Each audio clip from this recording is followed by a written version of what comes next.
यार, मुझे बॉस ने कहा है कि अपनी टीम को लीड करूं, लेकिन मेरे अंदर एक अच्छी लीडरशिप क्वालिटी है कि नहीं ये तो मुझे पता ही नहीं। तो मैं लीड कैसे करूंगा?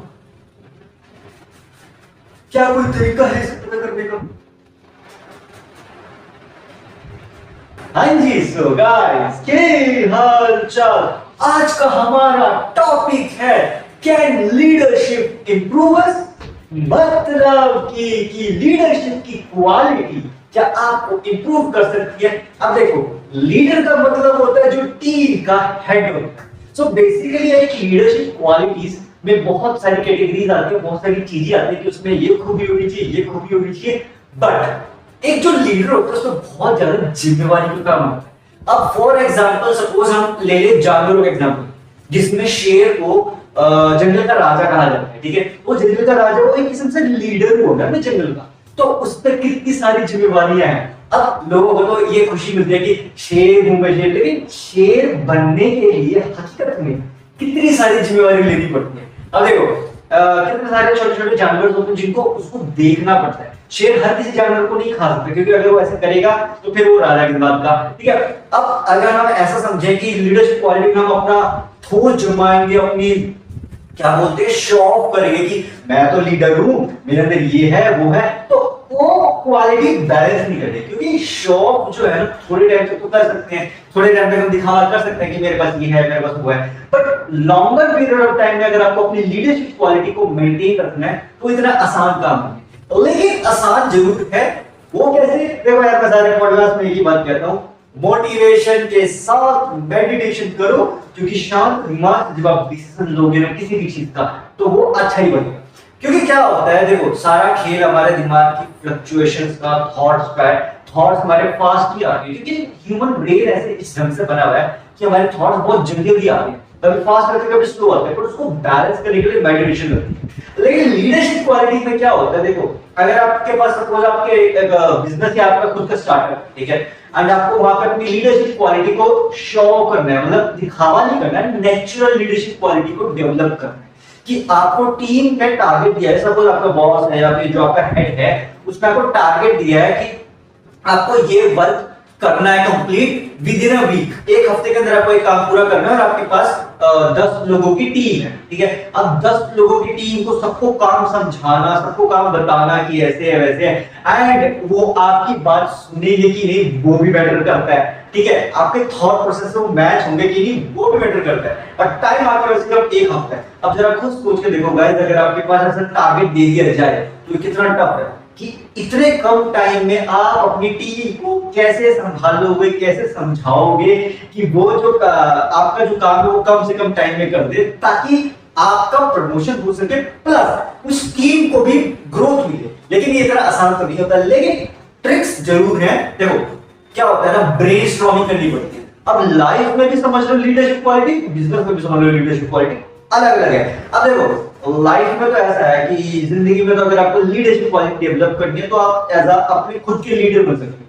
कि अपने खुद की जिंदगी के अगर आप लीडर बन जाओ, मतलब अपने उसका अहम पहलू समझना शुरू कर दो, तो आप यही से लीडरशिप क्वालिटी को डेवलप कर सकते हो। क्योंकि देखो किसी भी बिजनेस, किसी भी स्टार्टअप में लीडरशिप क्वालिटी बहुत इंपॉर्टेंट रोल प्ले करते हैं। टीम वर्क कैसे, टीम वर्क में मेरा सेपरेट पॉडकास्ट आएगा तो मैं आपको समझा दूंगा टीम वर्क क्या होता है। So basically guys, team work का मैं शॉर्ट में आपको मतलब बताता हूं। उसका मतलब होता है कि टीम साथ में काम करे। लेकिन लीडरशिप क्वालिटी में होता है सबको एक साथ लेके चलना, कि एकता समझ तो कि सबको एक साथ लेके चलना और अपना काम कंप्लीट करना with in a less time. And उसमें ये भी हो कि सबकी रिक्वायरमेंट्स फुलफिल हो, कि जो भी आपके साथ टीम में काम कर रहे हो सबकी रिक्वायरमेंट्स फुलफिल हो, तब जाके तो वो एक अच्छी लीडरशिप क्वालिटी बनती है। कि अगर आपको किसी ने लीडर चुना है, जैसे वो पॉलिटिक्स की बात करो, पॉलिटिक्स में किसी नेता को हम अपना लीडर चुनते हैं, तो ऑब्वियसली बात है हम उसकी क्वालिटी, खूबियां वगैरह सब देख के डिसीजन लेते हैं कि हाँ हमें इस पॉलिटिशियन को वोट देना है, वो एमएलए हो, एमपी हो, पीएम हो, व्हाटएवर। तो हम इस ढंग से उसको वोट देते हैं, उसकी क्वालिटी देख के, उसका बात करने तरीका, व्हाटएवर जो भी चीजें, हर चीज को देख के हम उसे वोट देते हैं। वो बात अलग है कि इंडिया में थोड़ा ब्लाइंड वोटिंग भी चलती है, बट उस पार्ट को अगर इग्नोर किया जाए, टेक्निकली सोचा जाए, तो हम ऐसे वोट देते हैं। तो बेसिकली क्या है कि वो जो पॉलिटिशियन है, अब वो अपने ढंग से काम करेगा कि नहीं करेगा वो तो उसकी मर्जी है, बट एक अगर टेक्निकली देखा जाए तो वो एक लीडर है, तो उस लीडर के हाथ में डिसीजन लेना होता है। जैसे हमारा पीएम है, प्राइम मिनिस्टर, तो उनके हाथ में कितने सारे डिसीजन ले, देखो उन्हें ये करना है, उन्हें ये देखना है। तो हमें ये लगता है कि जो हमारा जो भी पीएम होते हैं वो उसके पास ज्यादा जिम्मेवारी नहीं होती, पर वो बहुत जिम्मेवारी होती है। अगर आप एक इस ढंग से देखो कि आप ये बोलोगे कि मनी प्रॉब्लम सॉल्व हुई, ये प्रॉब्लम सॉल्व हुई, वो प्रॉब्लम सॉल्व हुई, लेकिन हकीकत में जब उस पोजीशन पे उस पोस्ट पे आप जब जाओगे तब आपको पता चलेगा कि ऊपर कितना प्रेशर रहता है, क्योंकि बहुत सारे डिसीजन आपको इंस्टेंट लेने पड़ते हैं। इतना टाइम भी नहीं मिलता आपको चीजों को समझने का। तो आपको ग्रोथ भी करवानी है, मतलब आपको एक कंट्री की ग्रोथ भी करवानी है, प्लस आपको हर चीज को मेंटेन करना है एंड सबकी बातें सुननी है, उनके अकॉर्डिंग से डिसीजन लेना है। टाइम बहुत कम होता है, आपको करना पड़ता है इंस्टेंट। तो ये एक लीडर की बहुत ज्यादा थॉट प्रोसेस पे वर्क करता है कि उसकी स्किल्स कितनी है, कि वो कितनी चीजों को समझ सकता है, कितनी उसकी प्रेजेंस ऑफ माइंड है कि वो सही समय पे सही ढंग से डिसीजन ले रहा है कि नहीं। देखो अगर आप अकेले डिसीजन लोगे तो वो एक रिस्क है, क्योंकि आपने अगर सपोज आप एक टीम में काम कर रहे हो और आप डिसीजन ले रहे हो कि ये होना चाहिए वो होना चाहिए, तो अगर आप अकेले डिसीजन ले लोगे तो उसमें रिस्क ये है कि वो आपकी अपना पॉइंट ऑफ व्यू है। लेकिन अगर आप पूरी टीम से पूछो कि मैं ये डिसीजन लेना चाहता हूं आप इस अकॉर्डिंग से, तो क्या मुझे डिसीजन लेना चाहिए कि नहीं, तो इससे क्या होगा, इससे सबसे पहले तो आपकी जो टीम है गाइस वो आपके साथ एक ट्रस्ट बिल्डअप करेगी, उन्हें विश्वास हो जाए कि हमसे पूछ के ये डिसीजन ले रहे हैं। तो यदि हमसे पूछ के डिसीजन ले रहे हैं तो ऑब्वियस बात है सब अपनी अपनी राय, अपना अपना पॉइंट ऑफ व्यू रखेंगे कि ये है, इसमें ये कमी है, इसमें वो कमी है। तो इस ढंग से अगर आप सोच के चलोगे फिर डिसीजन लोगे तो उसके रिस्क के चांसेस कम हो जाते हैं, क्योंकि आपने जब पहले अकेले डिसीजन लेने वाले थे तब आप अकेले थे, लेकिन आपने पूरी टीम को साथ में जोड़ दिया। तो अगर सपोज आपकी टीम में 10 लोग हैं और आप एक हो, तो 1 और 10 हो गए, टोटल 11 लोग। तो मतलब आपने 11 बार उस चीज के बारे में सोचा तब डिसीजन लिया, तो वो डिसीजन के रिस्क के चांसेस कम हो जाते हैं। लेकिन जब एक अकेला डिसीजन लेते हो तो वहां पे रिस्क के चांसेस बढ़ते हैं, क्योंकि वो सिर्फ आपका अकेले का पॉइंट ऑफ व्यू, आपको नहीं पता कि औरों का वो पॉइंट ऑफ व्यू है कि नहीं, औरों की वैसी सोच है कि नहीं, और उस ढंग से समझते हैं कि नहीं।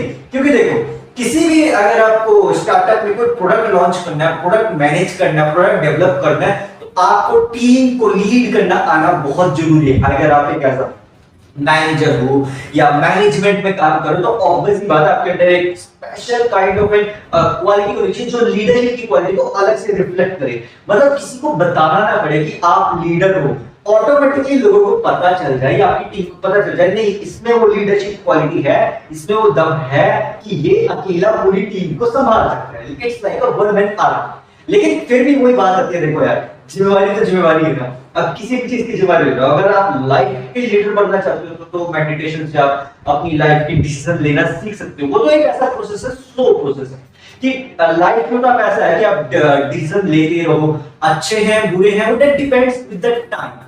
बट एक ऐसा होता है कि वो समय के साथ धीरे धीरे धीरे धीरे करके मेडिटेशन करो, तब तो वो डिसीजन के रिस्क के चांसेस कम होते हैं। अगर विदाउट मेडिटेशन डिसीजन ले रहे हो तो it's a risk. But it's up to the POV, सबका अलग अलग पॉइंट ऑफ व्यू है। तो it's my point of view कि अगर लीडरशिप क्वालिटी को डेवलप करना है तो आई बिलीव कि ऑब्जर्वेशन, अंडरस्टैंडिंग कितनी है हमें चीजों की वो मैटर करता है, प्लस आप अपने दिमाग में कितने शांत हैं। क्योंकि अगर आप इंस्टेंट डिसीजन लेना चाहते हैं तो आपको दिमाग को शांत रखना बहुत जरूरी है। अगर आप शांत नहीं होंगे तो आपके डिसीजन सिर्फ आपके एक अकेले आपको ही नहीं, आपकी जो टीम है, आपके साथ जो काम कर रहे हैं उन सबको अफेक्ट कर सकता है। अब जैसे सपोज आप एक बिजनेस या कंपनी के फाउंडर है, ठीक है, आपने मार्केट में देखा कि यार कंपटीशन बहुत ज्यादा बढ़ रहा है, ठीक है, तो मुझे ना अपने प्रोडक्ट को ना और यूनिक करना है, उसकी सेल्स बढ़ानी है। तो आप क्या करोगे, आप कोई ना कोई मार्केट ट्रेंड या कोई ट्रिक अपनाओगे। लेकिन आप ये भूल जाते हो कि आप वो ट्रिक जब अपनाते हो तो उसके साथ पूरी की पूरी कंपनी को सफर करना पड़ता है। सपोज आपने कोई एक ऐसा डिसीजन ले लिया इंस्टेंट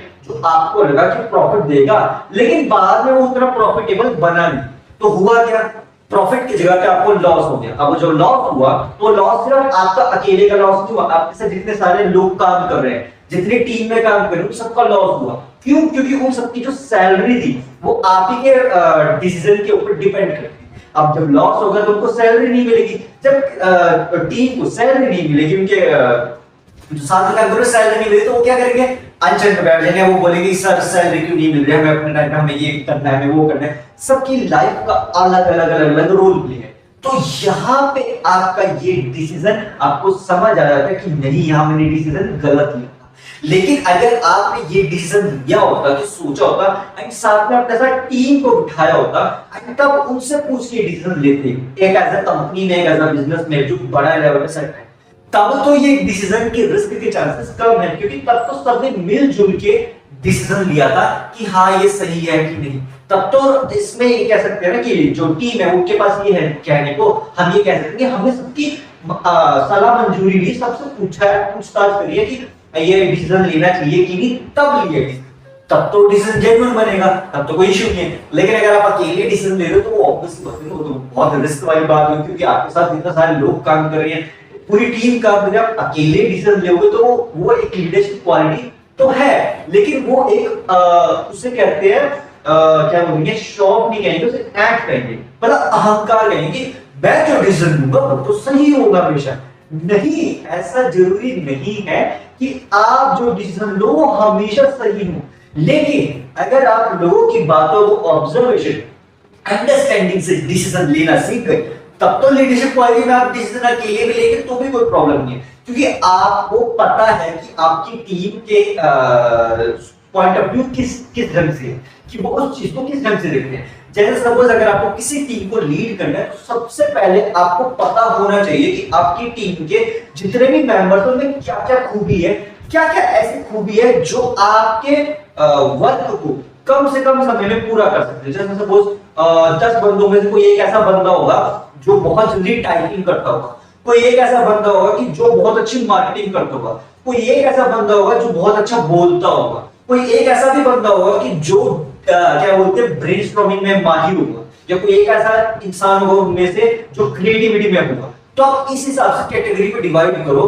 कि सबकी खूबियों के हिसाब से नहीं, सबकी खूबियों के हिसाब से नहीं, आपको सबसे पहले ये देखना है कि आपको जो भी टारगेट दिया गया, जो भी वर्क दिया गया, उसमें किस किस चीजों की जरूरत है। लिस्ट बनाओ कि मुझे क्रिएटिविटी की जरूरत है, मुझे क्यूरियोसिटी की जरूरत है, मुझे कम्युनिकेशन स्किल्स की जरूरत है, मुझे ये स्किल्स की जरूरत है, मुझे ये स्किल्स की जरूरत है।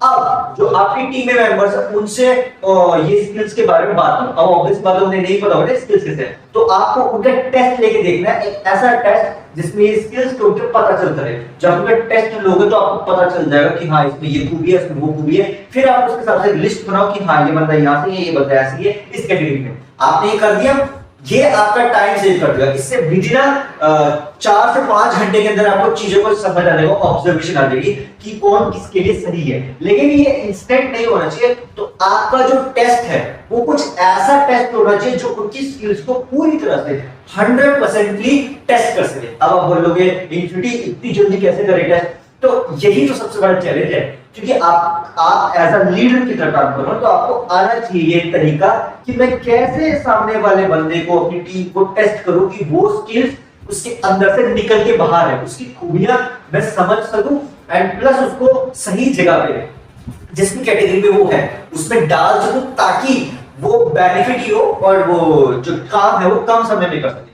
क्योंकि देखो जब हमें पता है कि हमारे अंदर ये खूबी है, कि मेरे अंदर ये टैलेंट है, तो मैं उस टैलेंट के हिसाब से अपना काम करूंगा तो वो काम जल्दी हो जाएगा। एज कंपेयर टू मैं एक ऐसी फील्ड में या एक ऐसे काम को कर रहा हूं जिसकी मुझे ना कोई नॉलेज है, ना मुझे उसके बारे में कोई जानकारी है। अगर मैं कोई ऐसा काम करूंगा तो ऑब्वियस सी बात है वो जल्दी तो होगा नहीं, या होगा भी होगा कोई गारंटी नहीं है। लेकिन जिसके बारे में मुझे पहले से पता है, जो काम मैं कर ही रहा हूं, जो उसके स्किल्स है मेरे पास या टैलेंट है, तो वो काम तो मैं बहुत जल्दी कर दूंगा, क्योंकि उसके प्रैक्टिस मैंने बहुत करी है। लेकिन जिस काम की मैंने प्रैक्टिस ही नहीं करी, इसके बारे में मुझे नॉलेज ही नहीं है, तो वो काम अगर आप करने बैठ जाओगे तो वो एक ऐसा क्वेश्चन मार्क बन जाएगा। इसी के कारण से एक अच्छा लीडर जो होगा वो ऐसे टेस्ट, बेसिक टेस्ट लेना में माहिर होगा। लेकिन अगर आप जल्दी बने हो कि आपको एक नया आपको टीम लीडर बनाया गया है, तो ऑब्वियस सी बात है आपको फिर अंडरस्टैंडिंग और ऑब्जर्वेशन करनी पड़ेगी टीम्स को समझने, क्योंकि टीम्स इंस्टेंटली आपको नहीं पता चलेगा कि किसका कैसा पॉइंट ऑफ व्यू है, किसमें क्या खूबी है, किसमें क्या नहीं खूबी है। आपको समय देना पड़ेगा, धीरे धीरे ऑब्जर्व करना पड़ेगा, अंडरस्टैंड करना पड़ेगा, समझना पड़ेगा किस समय के साथ कि किसमें क्या खूबी है। आपको धीरे धीरे शांत दिमाग से अगर आप समझोगे तब तो सारी खूबी आपको दिख जाएगी क्लियर कि इसमें ये कमी है, इसमें ये खूबी है, तो आप उसके अकॉर्डिंग से कैटेगरी वाइज डिवाइड कर सकते हो। तो उसमें क्या होता है, उसमें एक बेनिफिट ये हो जाएगा कि आपको पता चल गया सामने वाले में ये खूबी है कि नहीं। अब देखो जैसे सपोज कभी इंटरव्यू देने जाओ, कभी भी किसी भी बिजनेस का या ये जॉब का इंटरव्यू देने जाते हो, तो जो इंटरव्यूअर होता है सामने बैठा हुआ जो बंदा होता है, विद इन 10 सेकंड्स के अंदर वो पता लगा लेता है कि ये बंदा इस जॉब के लिए सही है कि नहीं। अब आप खुद सोच के देखो, एक एचआर ह्यूमन रिसोर्स का जो सामने बंदा बैठा है इंटरव्यू ले रहा है, वो 10 सेकंड के अंदर कैसे पता लगा सकता है कि सामने वाले बंदे के अंदर वो खूबी है कि नहीं, कि ये जॉब के लिए सही है कि नहीं। अब डिसीजन उसका एचआर का सही है कि नहीं वो तो बाद में पता चलता है, लेकिन वो डिसीजन इंस्टेंट ले लेता है। वो कैसे ले लेता है, क्योंकि उसे पता है कि डिसीजन कैसे लेना है, क्योंकि वो एक लीडर बनाया गया।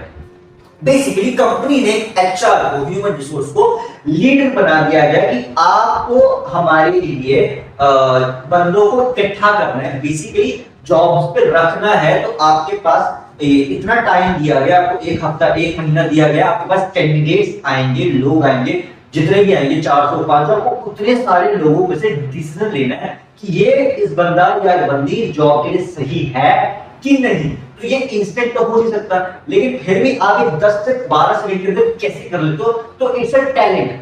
ये होते हैं खूबियां, स्किल्स पता करना कि हम कैसे ऑब्जर्व करें, कैसे चीजों को अंडरस्टैंड करें।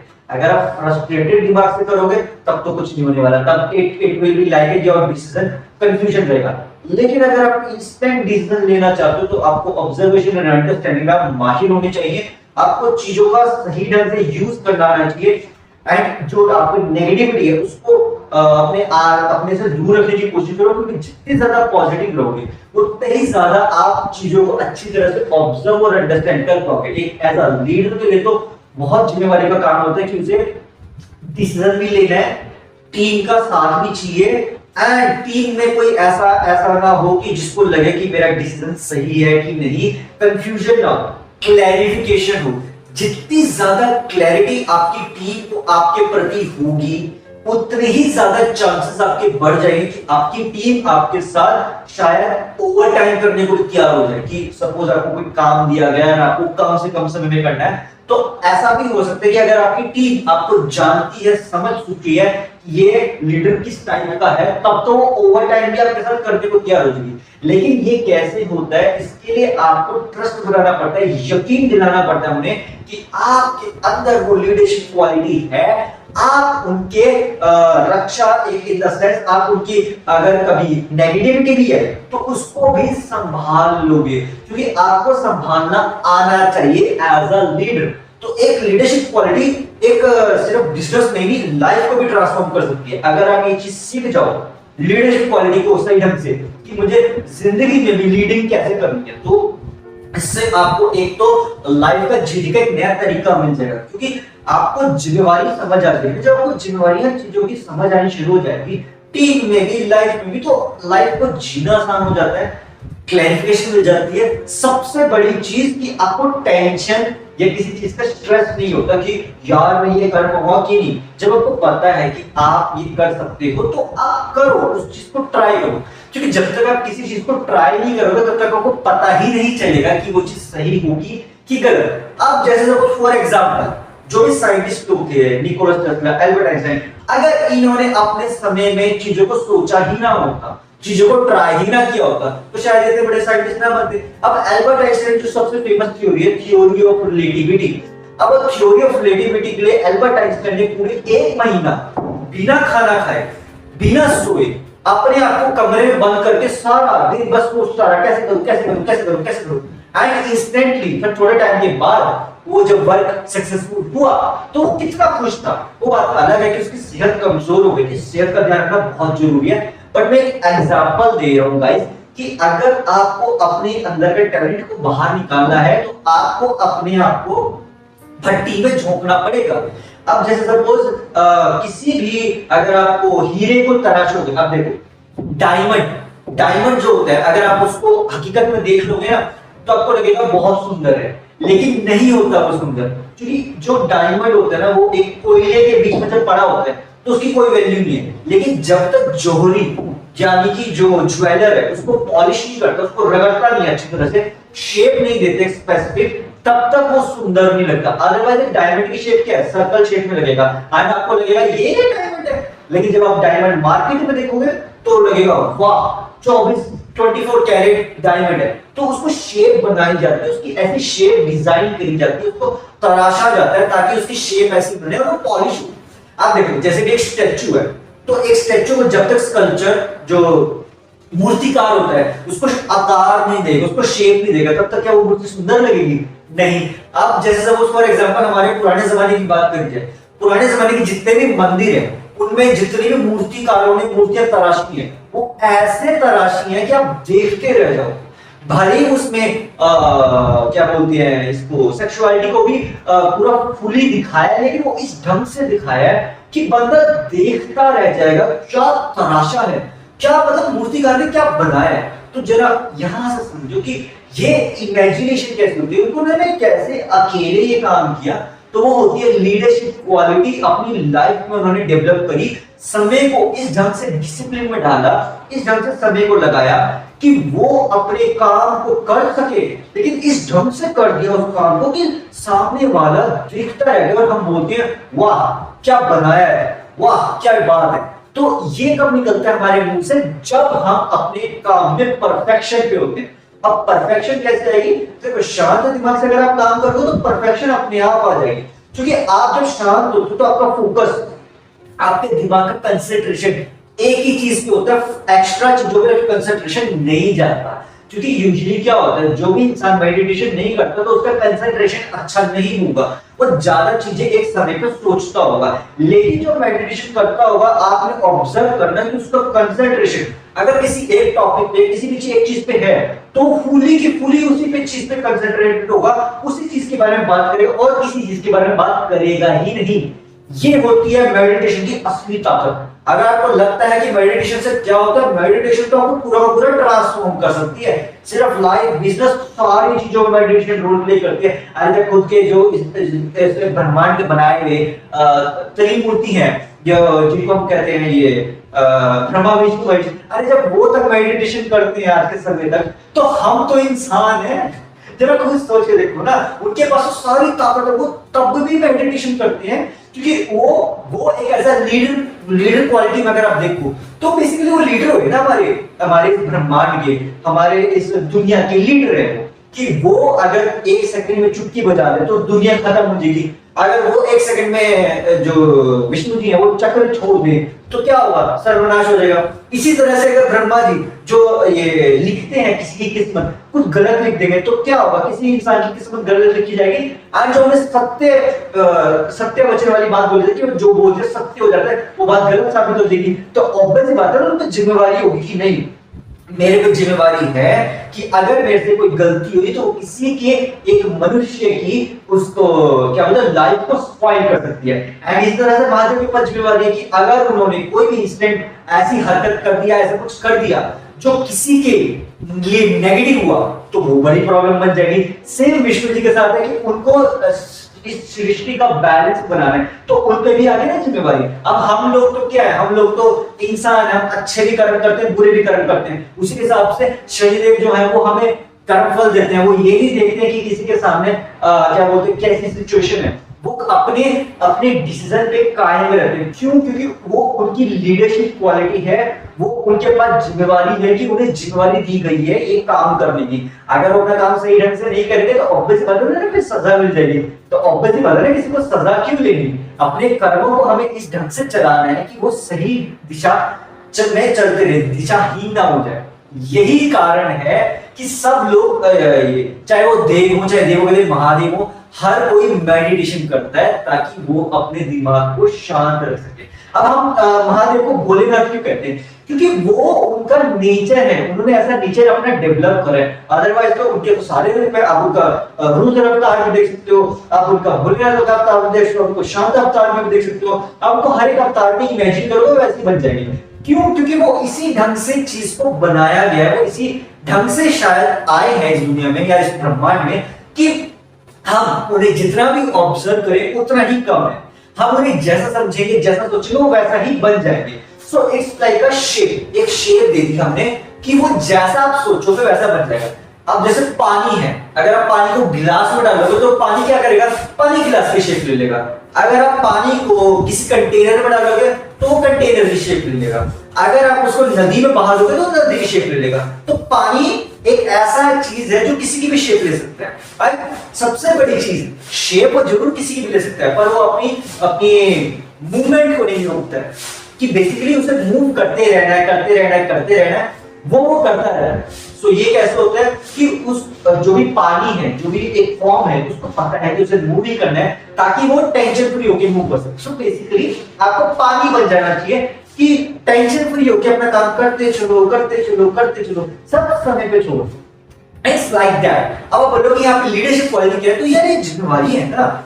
जब आपको पता है कि आप एक लीडर हैं, आप अपने आपको टीम को लीड करना है, अपनी लाइफ को लीड करना है, अपनी फैमिली को लीड करना है, तो आपके पास बहुत सारी जिम्मेवारियां हैं कि आपको कैसी कैसी चीजों को हैंडल करना है। तो ये आपके ऊपर डिपेंड करता है गाइस। बिजनेस में तो चलो एक आइडियोलॉजी के हिसाब से चला जा सकता है, लेकिन अगर आपको लाइफ की जिम्मेवारी लेनी है तो लाइफ में तो बहुत चीजें हमें ऑब्जर्व करनी पड़ती है, बहुत सोच समझ के डिसीजन लेना पड़ता है। क्योंकि अगर आपकी फैमिली है, जैसे वो मम्मी पापा हैं या रिश्तेदार हैं, तो रिश्तेदार को तो चलो एक साइड पे रख दो, मम्मी पापा है तो आपको जिम्मेदारी लेनी पड़ेगी। लेकिन अगर आप फैमिली प्लानिंग की बात करोगे, आप जैसे शादी वगैरह इन सब के आगे की फैमिली की बात करो, तो वहां भी आपको जिम्मेदारी लेनी आनी चाहिए कि आपका करियर सेट होना चाहिए, आपको अर्निंग का सोर्स पता होना चाहिए, आपको ये पता होना चाहिए कि मैं कहां रहूंगा, कैसे रहूंगा, कैसे खाना खाऊंगा।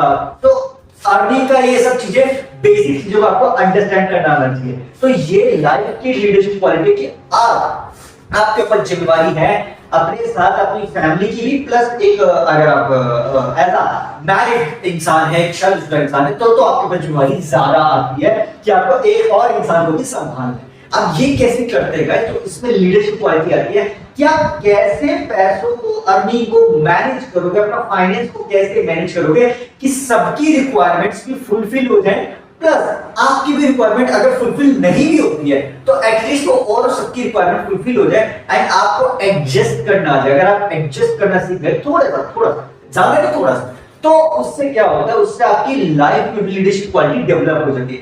अदरवाइज क्या होता है कि फाइट हो जाती है, लड़ाई झगड़ा हो जाता है, बहसबाजी हो जाती है, बिजनेस में भी होती है, लाइफ में भी होती है। तो आपको यहाँ पे इस चीज को कैसे संभालना है वो आपके ऊपर है, आपकी क्रिएटिविटी है कि आपको लाइफ में लीडरशिप क्वालिटी अगर आप ले रहे हो तो आपको कैसे बात करनी है। ऐसी बात भी नहीं कहने देनी है कि जो किसको हर्ट कर जाए, लेकिन ऐसा भी नहीं होना चाहिए कि आप कमजोर शो कर दे। तो बेसिकली क्या है कि आपको कुछ ऐसा भी नहीं कहना है जो किसी को हर्ट कर जाए, नहीं ऐसा भी नहीं शो करना कि आप कमजोर हो। तो आपको एक बैलेंस बनाना है। तो ये कितना टफ है गाइस, आई अंडरस्टैंड, बट अगर शांत दिमाग से करोगे तो nothing is impossible in this world. क्योंकि लीडरशिप क्वालिटी तो यार देखो हर किसी को अपनी लाइफ में लानी ही पड़ती है एक ना एक समय पे। एक ना एक समय गाइस लाइफ में ऐसा आता है जब आपको जिम्मेवारी भी लेनी पड़ेगी, आपको लीडरशिप क्वालिटी भी डेवलप करनी पड़ेगी एंड वो आपको करना पड़ता है। अब अगर बिजनेस स्टार्टअप की बात करी जाए तो वहां तो आपको जल्दी मिल जाती है जिम्मेवारी, लेकिन लाइफ में थोड़ा समय मिलता है। इसलिए मिलता है वो समय ताकि आप इतना अपने आप को तैयार कर लो, अपने आप को समझ लो, ऑब्जर्व कर लो, अंडरस्टैंड करो कि हाँ अब मैं तैयार हूं लीडरशिप क्वालिटी के लिए, डिसीजन लेने के लिए लाइफ की। तब तो आप सही ढंग से लीडरशिप क्वालिटी को डेवलप कर लोगे। लेकिन अगर आप तैयार ही नहीं हो, ऑब्जर्व ही नहीं किया, कुछ अंडरस्टैंड नहीं किया, कुछ नहीं पता, अब इंस्टेंट में लीडरशिप क्वालिटी आपके पास आ जाए तो आपके जो डिसीजन होंगे वो ऐसे होंगे, डामाडोल होंगे। लेकिन आपको डामाडोल नहीं करने डिसीजन, क्योंकि लाइफ में अगर हमने डामाडोल डिसीजन लिए ना, बिजनेस में तो ऐसा है सिर्फ नुकसान होगा, वो तो आप फुलफिल थोड़े टाइम के बाद कर भी सकते हो। लेकिन अगर लाइफ में डामाडोल डिसीजन ले लिए ना तो लाइफ में इंस्टेंट टाइम नहीं मिलता, वो बहुत समय लग जाता है डिसीजन को सही करने में, समझेगा। तो जो बिजनेस स्टार्टअप है वहां तो चलो आपके साथ और मेंबर हैं, पैसों का नुकसान हो वो तो आप फुलफिल एक तरह से किसी न किसी तरह जुगाड़ से कर सकते हो। लेकिन लाइफ में अगर डिसीजन डामाडोल हो गए ना तो वो आपको अफेक्ट बहुत ज्यादा कर सकते हैं। इसी के कारण से मेडिटेशन करते चलो ताकि आप अपने लाइफ के डिसीजन में डामाडोल की बजाय एक सही ट्रैक पर हो, क्लैरिफाइड रहो कि आप जो कर रहे हो, जो कह रहे हो वो आपके लिए सही है कि नहीं। अब ये आपको कैसे पता चलेगा? जब तक आप इस चीजों को सही ढंग से ऑब्जर्व और अंडरस्टैंड नहीं करोगे तब तक कुछ नहीं होने वाला। बट हाँ, एक बात जरूर है कि आप छोटी छोटी चीजों में डिसीजन लेना सीखो, छोटी छोटी चीजों को अंडरस्टैंड करो, ऑब्जर्व करो, तब तक आपकी लीडरशिप क्वालिटी इंप्रूव हो जाएगी। एंड फिर जब आप तैयारी वाली बात है तो आप अगर थोड़ा थोड़ा करके रोज थोड़ा थोड़ा छोटे छोटे डिसीजन, छोटे छोटे ऑब्जर्वेशन रोज करो, तब तो ये काम 2-3 साल के अंदर आप डेवलप कर लोगे ले एज अ बिजनेस और स्टार्टअप। लेकिन अगर आपको लाइफ की बात करी जाए तो यार देखो, उसमें तो सिर्फ मेडिटेशन ही है जो आपको सही रास्ता दिखा सकती है। विश्वास है कि अपने ऊपर विश्वास होना चाहिए, कॉन्फिडेंस होना चाहिए, ओवर कॉन्फिडेंस नहीं, सेल्फ कॉन्फिडेंस कि मैं जो करने वाला हूं, जो भी कर रहा हूं सही है कि नहीं। इतना तो कॉन्फिडेंस अपने अंदर होना चाहिए। ओवर कॉन्फिडेंस में जाओगे तब तो कुछ भी नहीं हो सकता। लेकिन अगर आप सेल्फ कॉन्फिडेंस डेवलप करोगे, अपने अंदर का कॉन्फिडेंस डेवलप करोगे कि हाँ मैं ये चीज कर सकता हूं या मैं ये चीज कर सकता हूं, मेरे अंदर टैलेंट है, मेरे अंदर स्किल्स है, तब तो ठीक है। लेकिन ओवर कॉन्फिडेंस के चक्कर में जाओगे तो फिर वो ग्रोथ नहीं, आपको लॉस में ले जाएगी। तो आपको तो ग्रोथ चाहिए ना, लेकिन इंस्टेंट ग्रोथ नहीं, परमानेंट ग्रोथ, स्लो ग्रोथ। धीरे धीरे अगर जिंदगी में आगे बढ़ोगे तब तो ग्रोथ भी अच्छी मिलेगी एंड वो स्टेबल भी रहेगी, वो हमेशा के लिए आपके साथ रहेगी। लेकिन अगर आप इंस्टेंट ग्रोथ पे जाओगे तो वो इंस्टेंट ग्रोथ आपको घमंड के चक्कर में नीचे ले आएगी।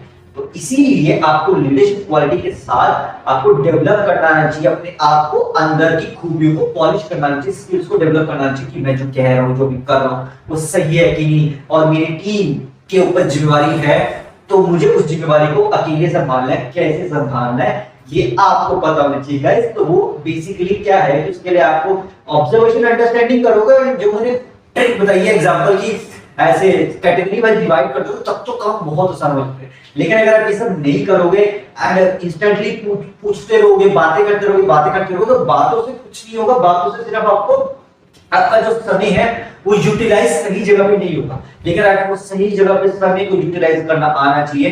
तब तो यही तरीका है कि आपको ऑब्जर्वेशन अंडरस्टैंडिंग आनी चाहिए कि मैं ये डिसीजन ले रहा हूँ सही है कि नहीं, ब्रेनस्टॉर्मिंग करनी आनी चाहिए एंड उसके बाद सही ढंग से सामने वाले का ऑब्जर्व करो, उससे बात करो, उससे ऐसे सवाल पूछो जो आपको क्लैरिफिकेशन दे उसके बारे में।